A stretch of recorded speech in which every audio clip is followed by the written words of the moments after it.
Welcome back to Gamer Talk. This time I'm playing zombies, and I want to have a talk about expectations. So, expectations in trading can be a great but mostly terrible thing depending on the trader's development. I'll start like this. I would say that as a trader, you have to go in expecting to have a consistent approach, right? But the profits can be, large, they can be small, there can be none, there can be a loss. So you can't have too many expectations as far as profit. You only can have expectations as far as risk. Now, if you do want to have expectations for profit, you should have an expectation for hitting an average. So like in baseball, depending on how many strikes or how many errors you have, you like have an average, or like let's say for batting, you have a batting average. So that doesn't mean that every single time you're going to hit it. The average says every single time you go up, there's a probability of you hitting it. So every single time you approach a trading day, let's say you wanted to have a goal of 400, but you noticed you average between 200 to 430, and most of the time 300-ish, right? So at that point, you could say, your rough goal really should be about 3 and change, because it's easy for you, or maybe even 2 and change, because it's easy for you to hit that average. Now, once you're good at hitting that average with prop firms, you can simply scale that, right? So that's the advantage to using prop firms. You can scale an average. When you're trading your live account, the average trade you do take, right? You would just adjust your lot size to make it make sense, right? So, trading an average would still be beneficial, but as your account grows, you'll have to think about the different lot sizing and how you should scale in or out. But ultimately, by trading prop firms, it allows you to just trade the same exact system, right, of averages, and just simply have multiple accounts hooked up to that system. So again, expectations in trading can be great and also mostly terrible. So let's say for a new trader, if you're between 1 to 3 years, maybe even 4 years, I would say you're a new trader, right? So the expectation of a new trader is that they can become profitable in a short amount of time. And although they may have a winning strategy or system that can allow them to become profitable in a short amount of time, they don't have the experience, support, or understanding of what profitable actually means. Most businesses are just margin based, meaning let's say they spend $100,000 on product, and their profit margin on the 100,000 may only be 3 to 30%. So they may make 3,000 to 30,000 on the product. Now that isn't great margin, but certain businesses that it's just margin based, like Amazon drop shipping, a lot of that is margin based, where you're getting a small percent return. Like even in real estate, other than like the tax deferment and things of that nature, if you're focusing on cap rate, right? Let's say you're trying to buy a single family home or groups of them. Let's say the cap rate, in the past, they're like, yeah, you need to have 8 to 10% cap rate, meaning every year you can make 8 to 10% on your money. So if you put down $100,000, if you're making between $8 to $10,000 on a year, that used to be considered, a good investment on your money. But cap rates have gone down because guess what? Rents are not matching where real estate is, right? So, the reason that's relevant is because with trading, it again is just a percentage-based business. Instead of trying to make 10% on the year, right? You could possibly make 10% on the month if you have control. If you don't have control, you can lose it all, of course. In real estate, it would be harder to lose it all, I assume, but you would need more capital to even get involved. Even if you're buying through a loan and whatnot, you end up being in it for so much that even that equity growth, like just to even get that out and then to get to the next property, you may not even be able to get in there, just depending on the circumstances. But I would just like to say there's a lot of ways that you can actually become profitable, and one is to cut your expectations.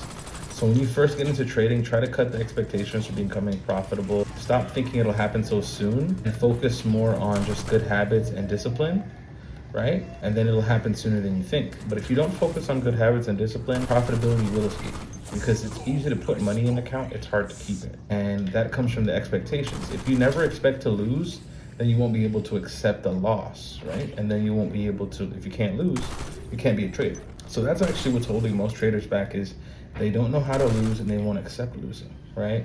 They're obsessed with this notion that they can always be profitable, they'll never take a loss. And even sometimes I fall victim to that. A lot of traders with high win rate systems do fall victim to that. They're so used to winning that as soon as they lose, they go into a tailwind or spiral. And that's why sometimes win rate isn't as important, because you could have an 80-90% win rate supposedly, but that one losing trade can wipe out everything. So that comes from expectations. So there's expectations in, as a trader, a new trader, even experienced trader, sometimes we think we're always gonna win, right? There's expectations that, we don't want to lose, or how much we want to lose, so we have to adjust those expectations if we want to be successful. There's expectations that, the world will respond a certain way once they find out, or once it's made known that we're traders. But the truth is, it doesn't really matter, right? The only expectation you can have on is for yourself. You can't control how other people respond to what you do, and just because you're doing something doesn't make you special, right? What makes you special is, you do your thing, right?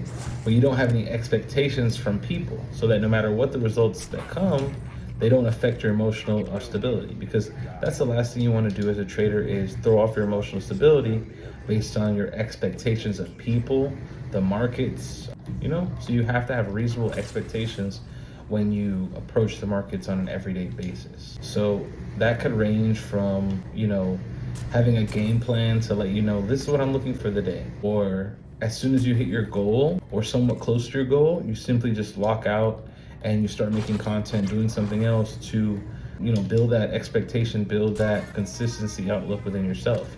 Instead of always going for that $1,000 day, you strategically hit that $200 to $500 day consistently. And then you'll be better off, and your expectations, it'll be easier to meet those expectations.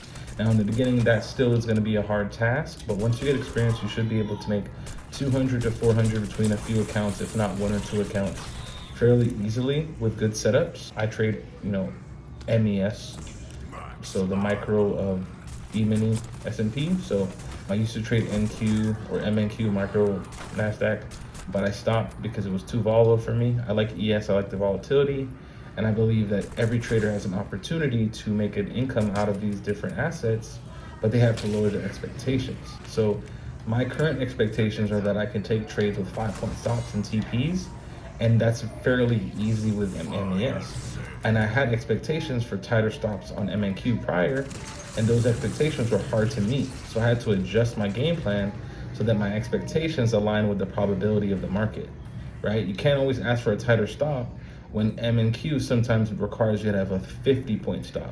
Now that doesn't mean that there are no trades with a smaller stop, but if you see an average of your trades has to have a large stop, then you have to have an expectation of where your reasonable stop loss would actually be. So when it comes down to expectations, it's important not to, write yourself off or write off potential just based on your expectations. So a small account can make consistent money, but if your expectations are too high, you most likely will blow the account. Prop firms can make you money, but if your expectations are to get rich overnight, you most likely will fail and fall very short of those expectations.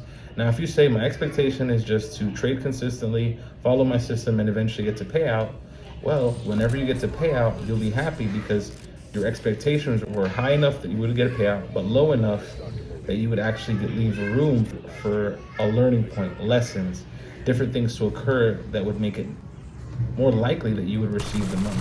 So expectations, I fell over. Expectations are super important when it comes to trading and lowering them sometimes. I should have got there's this magical thing you can get to make you not.